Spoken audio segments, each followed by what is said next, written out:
Hello, GMAN Division 4D. This is your recap of Chug Man Milk. Once again, here to cover Game Week 5. Thanks for tuning in, everyone. Again, this is a solo show, and I want to make a full disclaimer at the beginning. It's just because I've had a very busy week this week, and despite, obviously shout out Keely to Blowback and that for, when I said, could anyone do the show, they said, oh, give me a ding and perhaps I can do that. Thanks very much for putting your names forward. I would have gone searching for a co-host this time as well, but much like last week, I've run into the situation where a bunch of my commitments all sort of run together, and I have to be essentially on my toes constantly, doing stuff. Because without the time to really be able to say, this is a time where I'm free for a few hours to go specifically record this, this is sort for today, and I wanted to do it today. Was the only time that I had really free just to sit down and do it. Time that was freed up really as well. I wasn't expecting to have this time, so I wasn't really able to call anyone, or didn't feel comfortable calling anyone on a sort of short notice. But, anyway, I'm still here, and I'm still doing the recap, so let's just do a nice concise solo show for once. We start off the week with a 3-0 loss to the Halflings at the hands of GFI Joe's Full Throttle Rotters, the Nurgle team. Horrible MVP there for the Halflings, and Deep Root actually leveled from that. That sort of what sort of game it can be when you lose 3-0 and your star player levels. Surprisingly enough, the Halflings though did actually out armor break the poor defensive Nurgle, and with 3 KOs, 1 injuries inflicted, 2 KOs inflicted, 2 injuries inflicted, fairly equal, which is kind of stunning for this sort of matchup. It doesn't look like it was a straight up dicing in the block sense, but I'm going to say if you look at things like dice rolls and this kind of thing, maybe instead it'll tell a different story. Maybe if I had watched the game, I would like either GFI Joe or Bungie Men to tell me what went on. I know that Halflings can lose 3-0 quite easily, but the block dice tell me it wasn't standard, like a fair that happens. But 3-0 is a big pickup for GFI Joe either way. It's a good result for him going forward, considering he has been midway or towards the top end of the pack for the entirety of the season thus far. So, well done GFI Joe. Next game was a 0-0 ball draw between Third Guardians, Plovak's Lizard team, and my Underworld team. A bit of a mad game as well, from numerous reasons. Dice went strange in different directions constantly. If we look at my dice for a moment here, it's worth pointing out I rolled no skulls that game and 12 pals, which is kind of insane, and usually those both downs weren't going to be turnovers. Yeah, that's a bit mad. Dodges were pretty good, but I have a lot of 2 heads anyway. Yeah, but at the same time, it wasn't like horrible dice for Blowback either. He rolled a good amount of pals and defender stumbles, which against the goblins isn't good, but still not terrible dice for him. I would say that what this game was the strangest, weirdest, and worst dice at the worst possible time.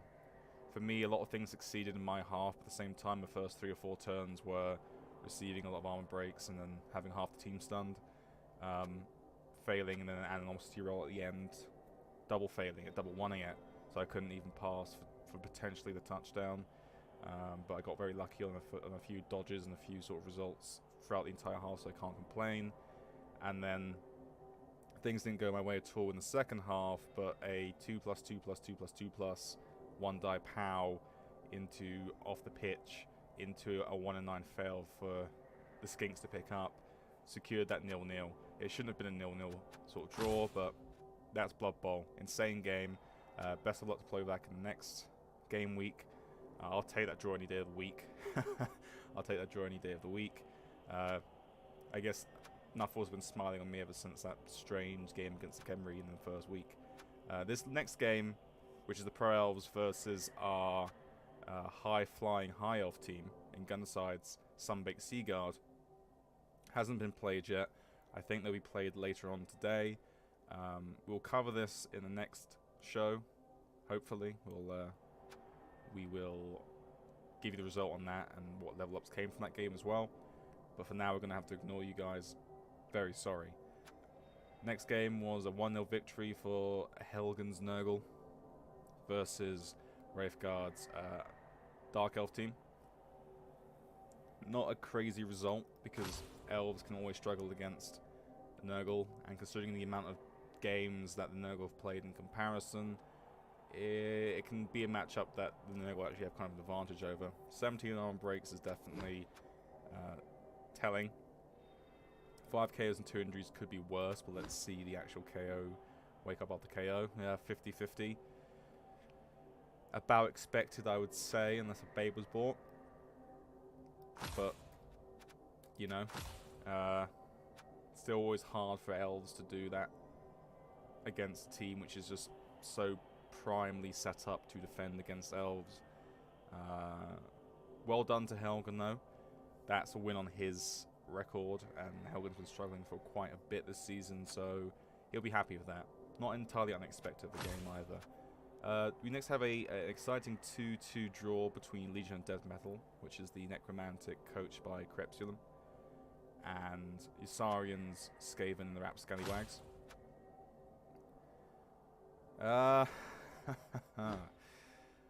Yep. Seems like the Necromantic had quite the decent game in blocking. 4 KOs. Fortunately, the one time an injury was inflicted, it killed someone on the Undead team. Or the Necromantic team, rather. I don't think it was an important player. Last time I checked, I think it was something like a zombie. But I could be wrong. But of course, when you have two teams that have 9 movement, 4 Raj, not only is it going to be usually quite a high scoring game, but you won't be able to stop them from scoring anyway. 2-2 is probably a result that both coaches will be kind of happy with. Anyone who goes into Skaven will be happy with that result, definitely. Maybe Isarian could have wished he got a bit more out of it. Purely by the basis of that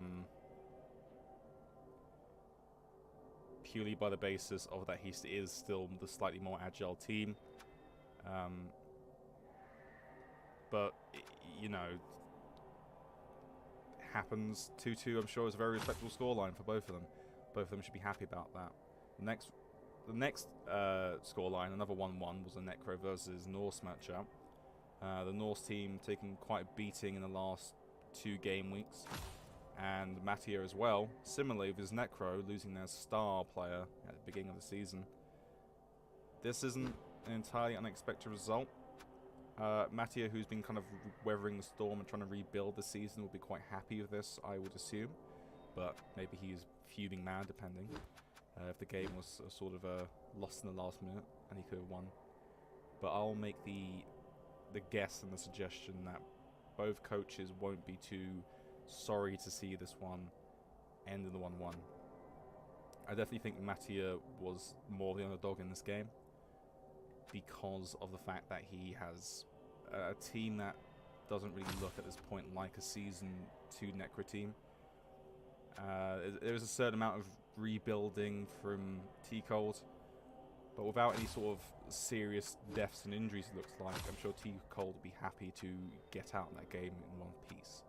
And the final game, speaking of one piece, because this was a game that didn't end with anyone, apart from maybe the Khemri coach sort of happy, in a slightly Pyrrhic victory, was the Chorfs versus the Khemri. The two teams that I thought would be the most killy in the entirety of the season, entirety of the league, finally coming against each other. Lots of guard, lots of mighty blow, and by gum did it end in style. It's first worth pointing out that we'll talk about the 2 deaths. One of them has already been spoiled right there. So Tomb Guardian die didn't regen for poor old Masterful. But another big loss was also felt. This 2-1 was actually achieved by a Khemri pass play, which you don't see every day. I believe it was some sort of ridiculous sequence like 5 pluses, 6 pluses, and 2 2s, and all that sort of stuff. Basically, what I'm willing to say is, Masterful, you are Lord of the Dice. You are the biggest Dice Lord in this division this season. And whoever beats Masterful in terms of whoever produces the most unlikely play in the entirety of the season will officially wear the title Dice Lord for the rest of the season. So consider that like a side competition. Hell, maybe we should make a t-shirt. Whoever matches or gets better than Masterful's ridiculous Khemri passing play and can prove it by showing us a play and also putting it through the sample dice calculator, maybe we can arrange something fun. Who knows? I haven't really thought about it too hard, but considering my other division of 5B, who I recap, has started up a turn 16 fouling into death competition, it might be a fun thing to float. Anyone who likes the idea, ding me in the main Discord, tell me what you think about it, float some ideas, and we'd be happy to get it going. But big result here, Khemri will be quite happy they passed off what was likely to be a Pyrrhic 1-1 and instead added to their record, while the Chorvs will be desperately unhappy with how the seasons are going at this point. So commiserations to Rift Cannon, congratulations to Masterful there. Those were the games this week. Let's look at the teams, and thank God pretty much every team in this division, apart from 2 that haven't played and the poor Halfling team, got level ups. So let's look at them. Crepslim first got level up, and he got level up, I believe, on the Werewolf. Now that is a Werewolf 1 away from reaching Legend status, which is a pretty big pickup. Sprint I don't hate at all. It makes the 1-turner even easier than before. Essentially only needing to move 1 square forward. So let's say the Werewolf rolls another movement on his Legend level. 100 SPP in the future. That's an actual 1-turner at that point. There might have been a question about getting something like, say, Jump Up instead. Or Sidestep is also a fantastic pickup, because Sprint kind of by itself is so-so unless you're like really expecting to roll another move up, or you're just going to go for Sprint, Sure Feet in the future. But I would definitely say prefer Sidestep on that. But otherwise, the team is looking the same as it was. Has its amazing star. The whites are pretty efficient. The Flesh Golem still need a little bit of work. And we desperately need a Ghoul Saka, I would say. But otherwise, Crepslim putting in the impressive shift there. Matty's unfortunate poor Necro team, I believe, has picked something up this week. Because I did look through all this, I promise. We're going to look quickly through the REBBL.net thing. He picked up something on the white, so the guard white now has tackle. Tackle is a very useful utility skill, and especially now it means you don't have to keep that very bloaty zombie around, so I wholeheartedly support that. Another option would be guard Mighty Blow, just make it a very efficient thing for blocking, but no real complaints there. The team's still very, very scant. It needs still those very lucky MVPs or handoffs when you can, but Matty has been fighting a bit of an uphill battle the rest of this season, so I can't really complain there. Next thing is obviously get the next Werewolf, develop that when you can. Otherwise, yeah, a nice pickup there in the tackle.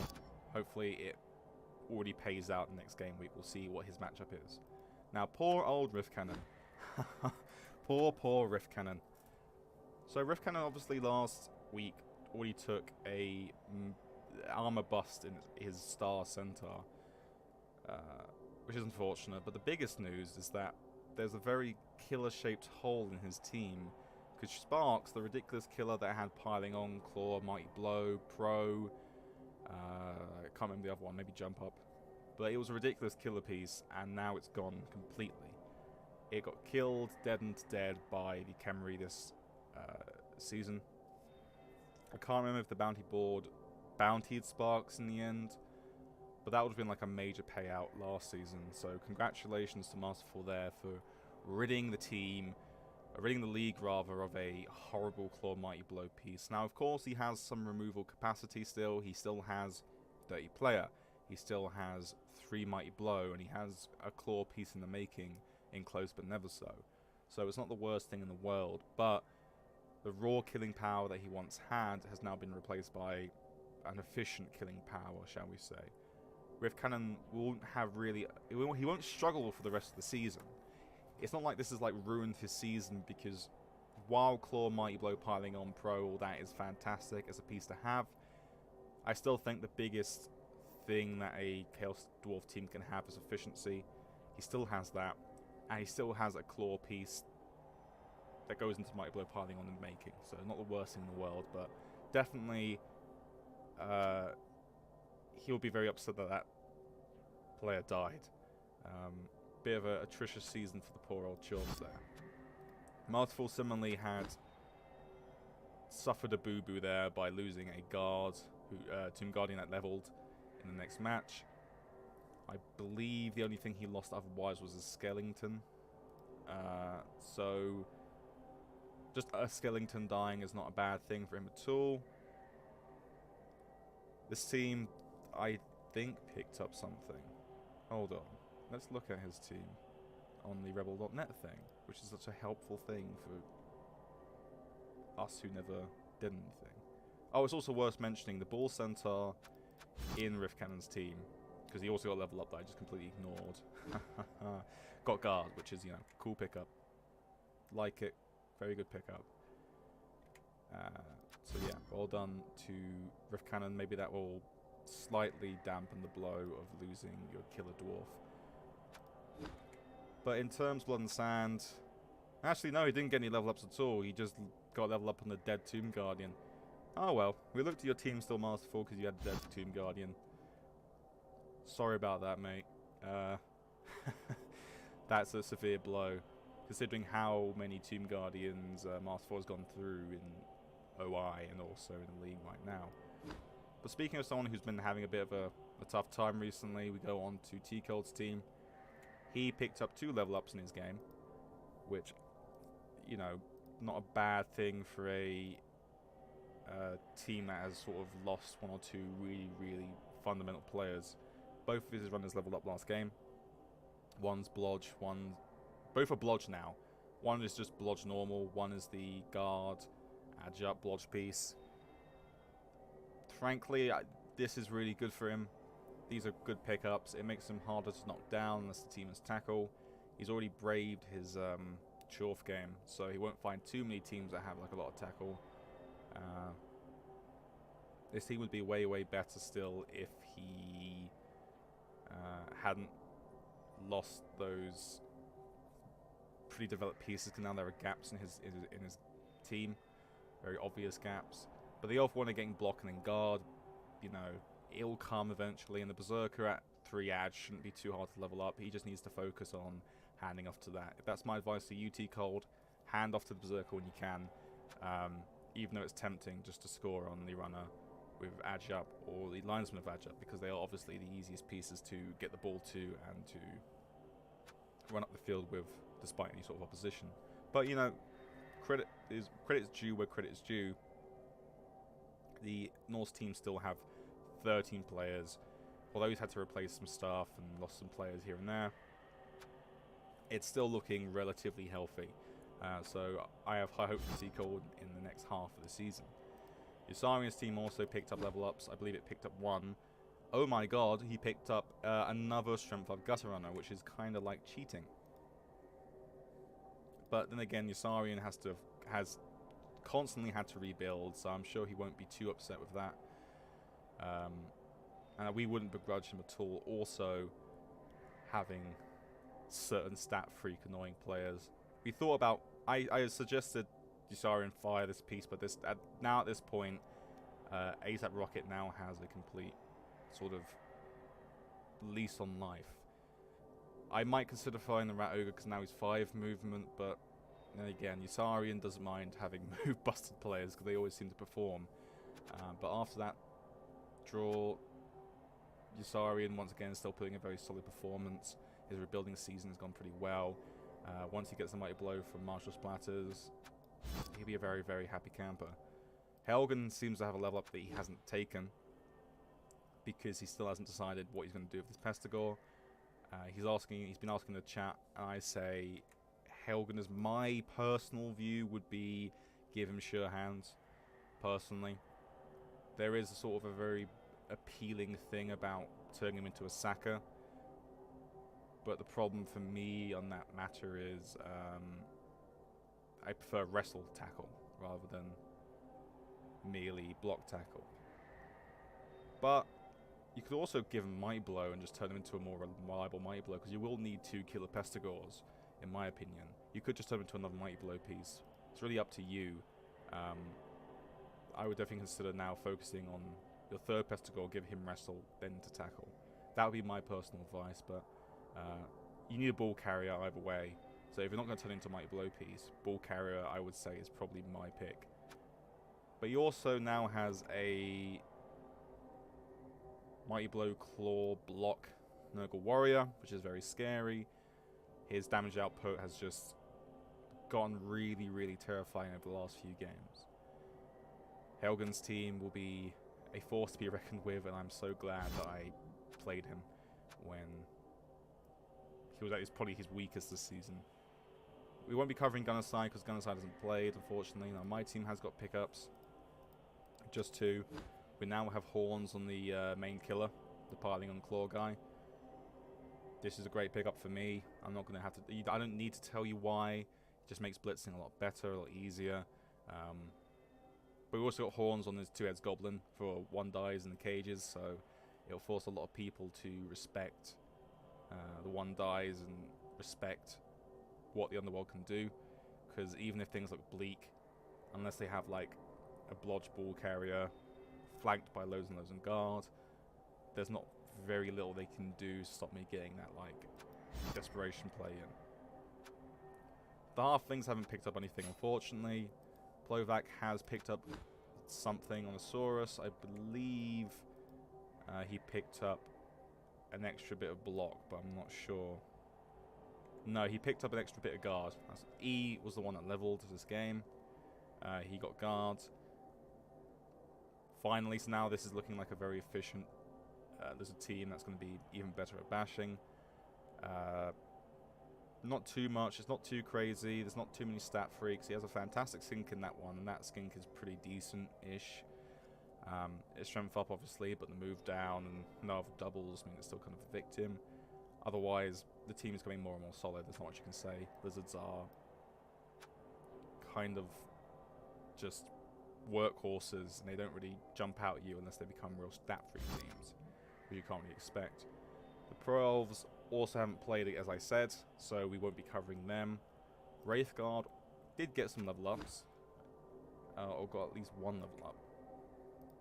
Let's go back to the lovely rebel.net to see what exactly he got. Just Rebels. A linesman, and that was the Marquis de Lafayette. He got guard. That's good. That's a good pickup. Fantastic pickup there, because the one thing that a Dark Elf team needs is guard desperately. He's got that. He lost, unfortunately, Louis the 17th, which just a runner. He rebought it. Not too big of a deal. While also losing Maximilian Robespierre from a edge down. Yeah. Frankly, I didn't like, as I said, Robespierre because he was a linesman with a leader when that should have been guard all the way. And Louis the 17th, now Louis the 18th, I know where he's going. Well, should be the one who gets leader, dodge, that kind of thing. So, yeah. 1 or 2 annoying things that he's had to lose that last game, but the guard will make up for it, and the rest of his team looks pretty solid. Obviously, the big thing is that he needs to get that Witcher leveled, turn it in either to a Saka, or hope that it rolls Mighty Blow and becomes a real pain in the what's-it. Wraithguard's team, though, is looking fine. It's looking solid.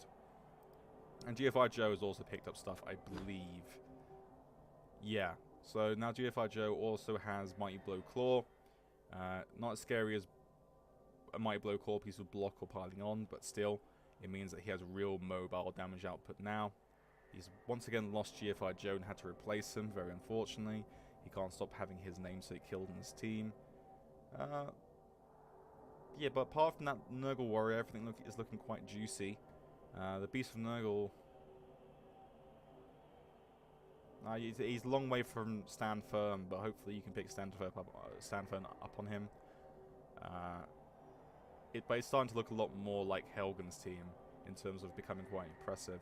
Obviously still about a season-ish of develop behind Helgen, but otherwise, yeah, no one wants to face Nurgle, not least anyone in this division who plays like an elf, an edge team, or a hybrid team. Could be more scary, but it's coming there. It's becoming the beast that will make a lot of people scared in a season or two time.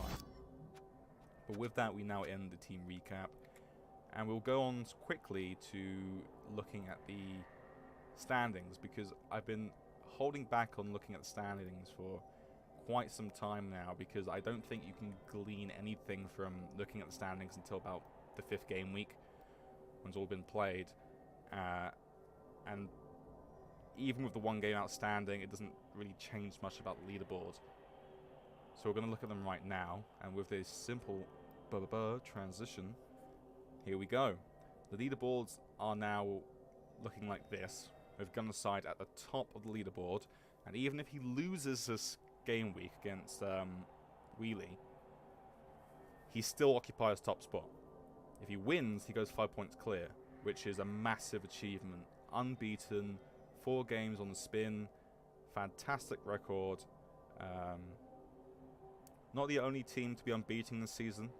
There's still Usari and still kicking them out with a 2-3-0 record, but nevertheless, 4 on the spin is really impressive from Gunnerside. But it's quite a tight leaderboard up here, because let's say Gunnerside does lose the next game, and Elf off, that can always happen.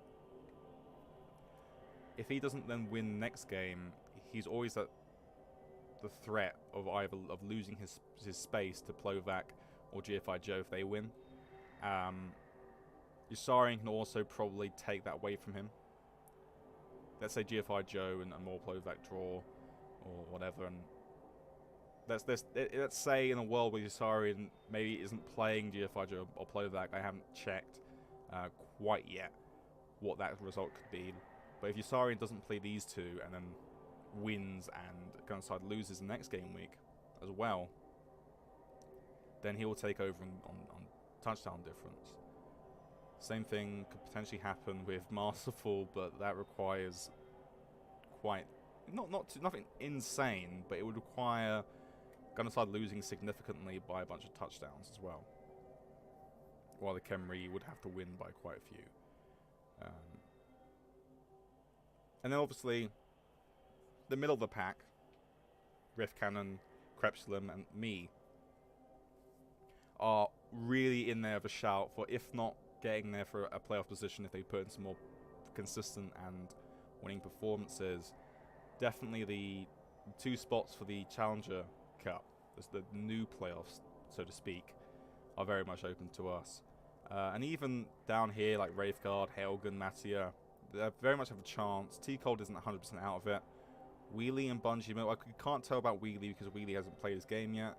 He could be in the same sort of boat as Mattia and Helgen, being able to potentially give it a bit of a run for the Challenger spots in the future. Bungie is probably pretty much out of it. You could say as a halfling team, he was never really in it. The only thing I think Bungie he still wants to win every game because it's the Stunty Cup, and the halflings will be care usually a lot more about the Stunty Cup than the actual leaderboards half the time. But only Bungie is the one that I would say doesn't have a chance for significantly challenging for for the playoffs in some way or another. But otherwise, it's a very tight table. From 8th place to 1st place is really, really tight. It's a real impressive sort of turnout with some really good records on the board. And I'm really excited to see how in the next few weeks this will develop.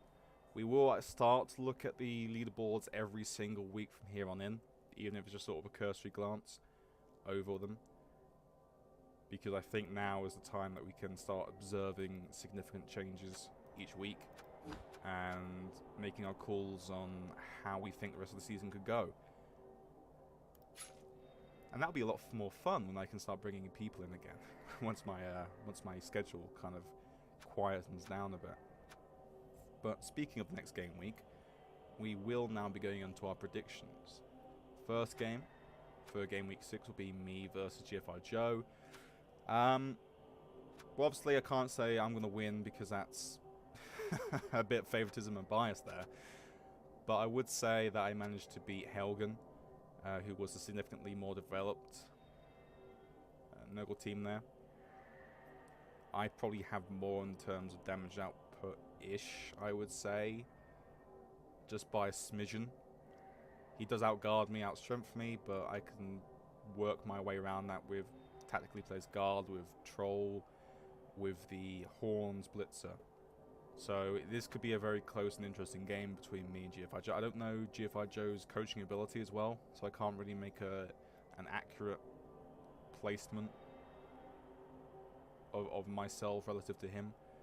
But this will be an interesting game. I'm not going to make a prediction because it would be wanky for me to do so, but I do fancy my chances anyway. That's my personal opinion.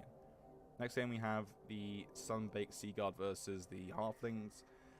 I was saying, what happens if next game week and this game week he loses both of his games on the trot? But I don't think Gunnerside will be losing against the Halflings. Sorry, Bungieman. I know I keep saying you're going to lose, but you're going to lose your Halflings. Especially considering Gunnerside has been shown to be the best coach in the league thus far. His team is very solid, and the Elves are always one of the worst matchups for a Halfling team, especially with the blodge that the Sunbaked Seaguard have on offer. Potentially very scary game. My heart goes out to the Halflings, but this is going to be another 3-0 for me in favour of the High Elves. Next game, Mark of Nurgle versus Morplovax Lizards. Nurgle versus Lizards, therefore.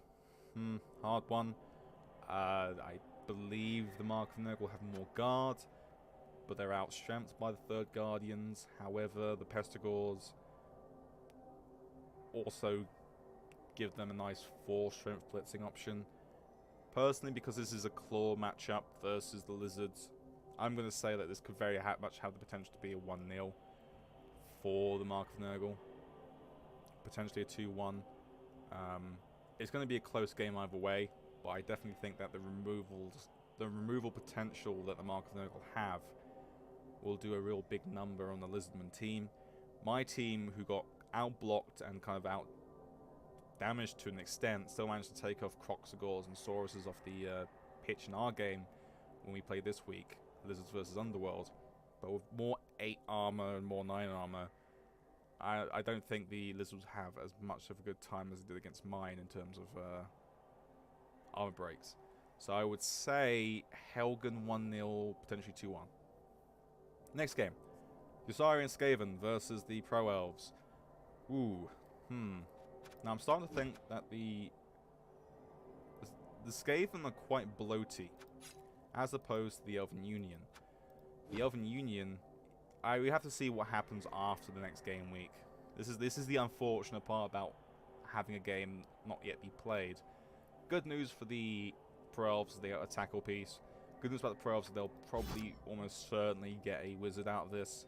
Wizards aren't that effective against Skaven, unfortunately, because of how fast they move, and it's just their playstyle to be caged. But 2 bribes even could very much do a lot of work, in my view, against the poor Skaven team there. We'll have to see what happens, but I would say, with not a real degree of certainty, it'll be a shootout. It's definitely a 3-2. I'm gonna give it 2 wheelie purely because of the wizard. I think gives him a little bit more of an edge, a little bit more clout. But then again, Yusarian has better removal potential, even if he has just the Rat Ogre. It can swing either way, but I'm going to say Wheelie just because Wheelie is struggling this season to get a win. Therefore, I want to give my full-throated endorsement to the underdog.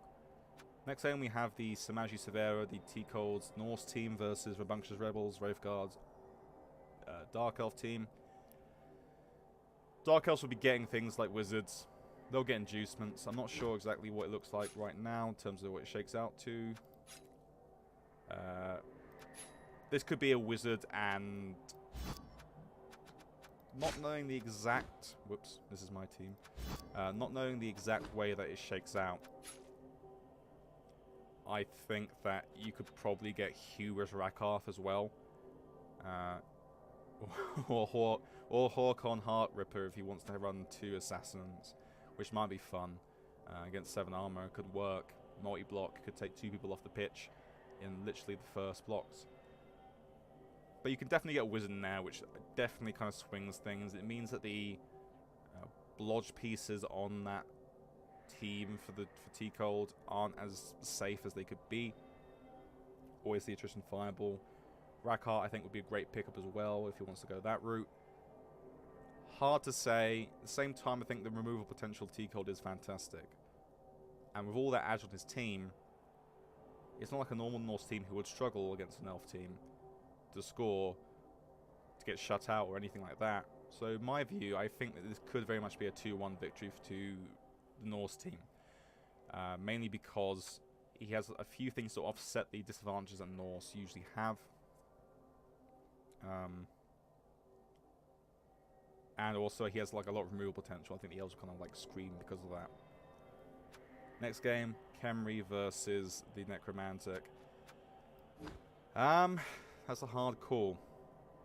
Necromantic will be getting things like Cheney, be getting Wizards, and with the 9 movement, essentially 12 movement de facto because of the sprint, 4 edge, there's enough to just sort of bolt Masterful once and then win the game 2-1.